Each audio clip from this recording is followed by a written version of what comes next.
Hello, welcome to my other little video on the 800mm Tokina prime lens. If you've seen my other video, which I would recommend you see it, you actually have seen me show you the lens. It's massive, it's a behemoth, it's probably as long as an L lens but not quite as wide. And is considerably a bit lighter, being 2.5 kilograms in weight. Now, I thought I'd do a little chat about the images I've taken. I've decided to take them in daylight. Unfortunately, the day was deteriorating into rain, so some of these pictures are quite dark. However, I wanted to basically go through the images with you and hopefully discuss them. So I've got a mixture of images here, and I thought I'd talk you through them. So to start off with, what you can see here is a picture of the funeral director's office. I've taken the picture and it looks reasonably sharp. I did try my best. However, the biggest challenge I have with this lens is keeping it still. Even on a tripod, I still had difficulty with camera shake. So I had to set it up onto the timer for 10 seconds, and when it got to about 7 or 8 seconds, the shaking seemed to settle down a bit more. But there is a possibility that there may be a bit of camera shake even though it was on a tripod. So looking at the funeral director's picture, I can see there are some sort of fringing of the magenta colour in there. It is mild and it's not that bad, to be honest. Now, it's not tack sharp, but it is reasonably sharp. I have seen lenses that are significantly worse. But what you've got to remember is I am photographing at 1280mm away. So to get anything in the frame from this sort of magnification, it was a struggle to find anything on my street. So, but you can see the picture's rendered quite well. This is ISO. Just find the ISO for you. So this particular picture we're running at is ISO 800 at 1/800th of a second.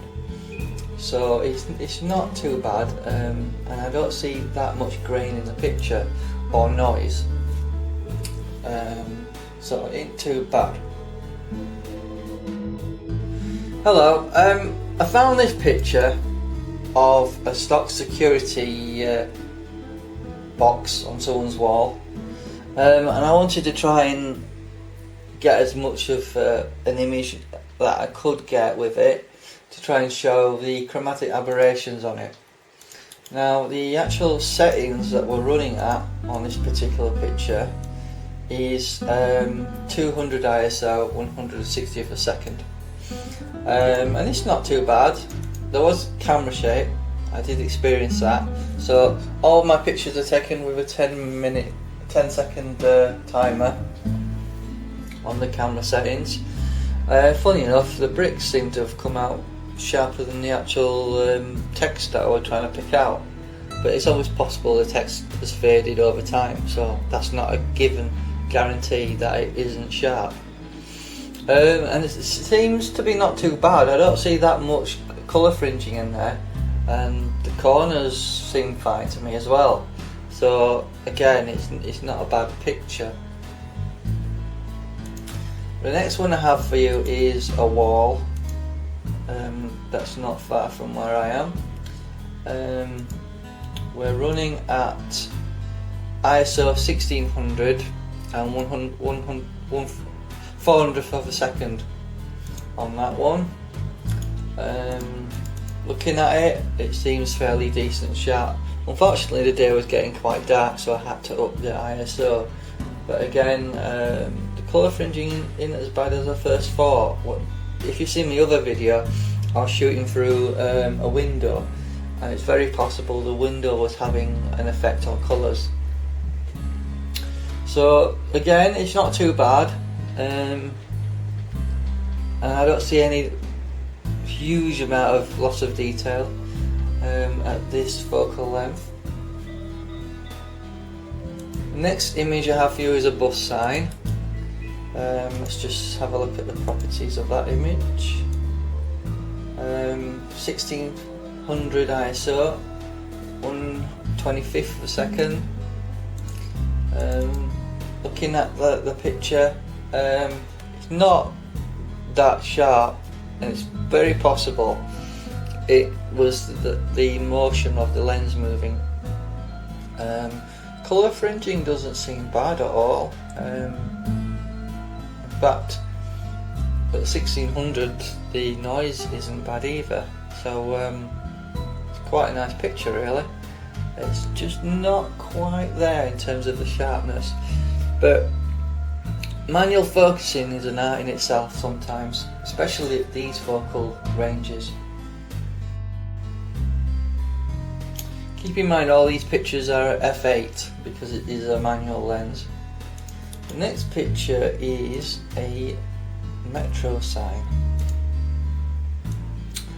Now that's 640th of a second at 800 ISO. I'll just open up that picture.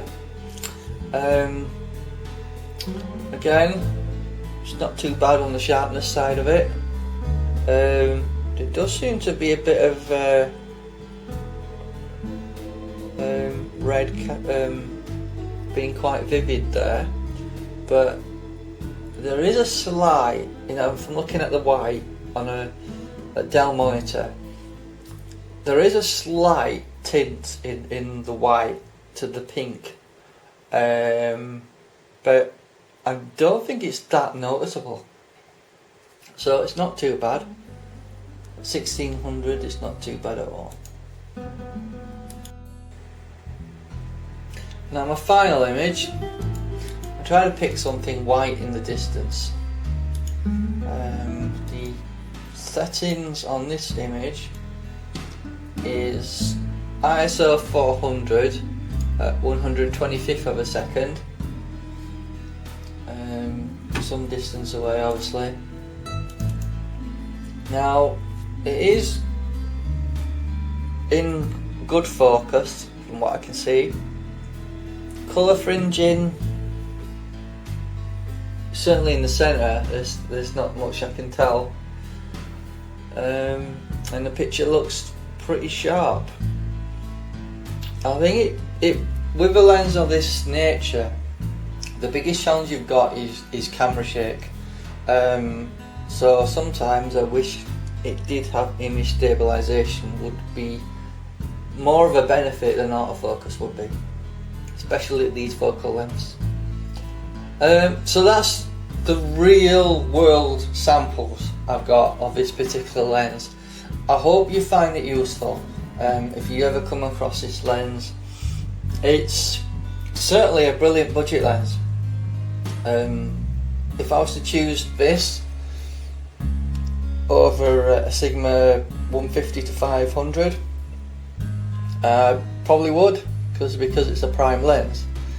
You got to remember this lens was made in the 1970s, so he obviously won't be at the same level as the new Sigma new vision lenses, or the Canon L lenses, or even the Nikon versions of it. So I hope I've been helpful. I know there's not many people even put up any sort of videos on this lens out there, and I just wanted to give you guys some real world examples of what it can do, and I hope you've found this video interesting, and thank you for taking the time to listen in to my second video on this marvellous behemoth of a lens. So that is the Tokina 800mm prime lens made in the 1970s. Thank you. Bye bye.